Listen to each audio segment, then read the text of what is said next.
Hey folks, Jonathan here. We're going to do an update here on this Dodge. For anybody that don't know, this Dodge was sort of saved. It was on its way to the junkyard on the back of a rollback, and they stopped by a friend of mine's house, and they told him, hey, Jonathan would be interested in that. And so he called me, and he went ahead and just paid the guy for it, and they dropped it there, and then I went by and picked it up.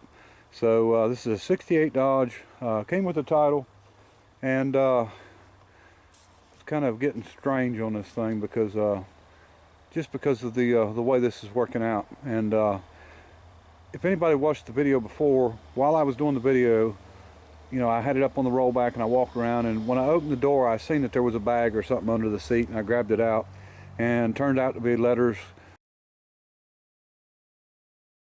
to Vietnam, and all the letters in there was written by his wife. And the guy's name that owned this was Henry Walter Roberts, but he went by Bob. And anyway, his wife had been writing letters every day to him and sending them, and I've got loads and loads and loads of the letters, and we're going to try to get them back to a family member, you know, a grandkid or something like that. But this guy was born in 1925. He passed away in 2015. And where the weird stuff starts coming in. Okay, well, one thing is he fought in all three wars, World War II, Korea, and Vietnam, and which is pretty daggone impressive. And you know, of course, I got the truck just planning to resell it and all that. And so Justin, a friend of mine, had a buddy of his that came to look at it, and he decided that he wanted the truck.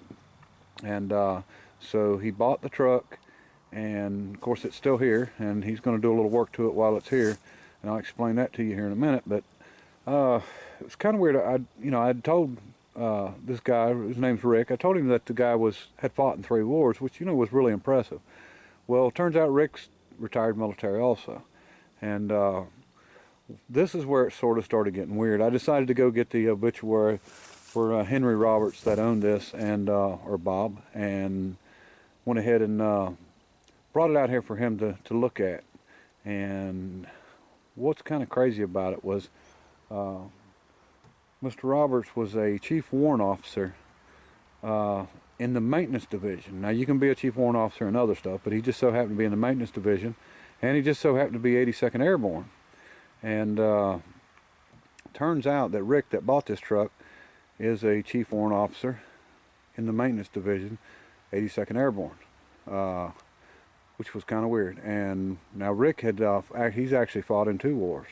And you know, I was joking with him and told him he's going to have to fight the next one, but you know, as a joke. Hopefully that'll never happen. But yeah, that was really surprising. And I'm working on trying to get these letters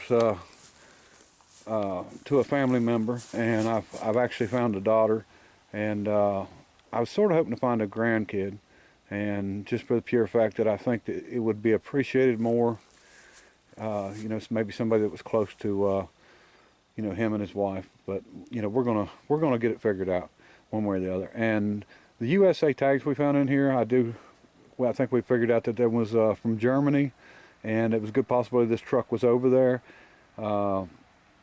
You know, I don't know whether maybe, you know, the letters was sent over there and he put them up under the seat when the truck was there, or what the deal was. But I do know for sure that he was actually in Vietnam.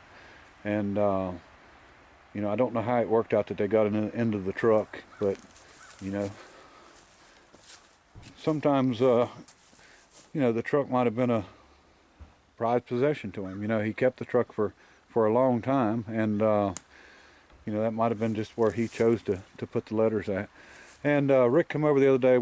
The engine is stuck in this. We pulled the plugs out, or he pulled the plugs out, and put some oil in it, in the cylinder. So we're going to let it sit a little bit and see maybe if we can't get this thing started up, do a first start on it. But yeah, that was weird, and the whole story on this thing just continues to get weirder. So, but I'll keep everybody updated as we go. But you know, hopefully we can get her started up, and you know, it's going to a good home. And I think Rick had some plans for the truck, and I think when he found out the story on the truck and the fact that you know, the guy was the same rank and the same, you know, in the 82nd Airborne, same as him and everything. I think his plans might have changed a little bit on what he's planning on doing with the truck, and I think it's going to probably stay a little bit more original than what it was before. But anyway, all right, I'll keep everybody updated. I appreciate you watching, and until next time, bye.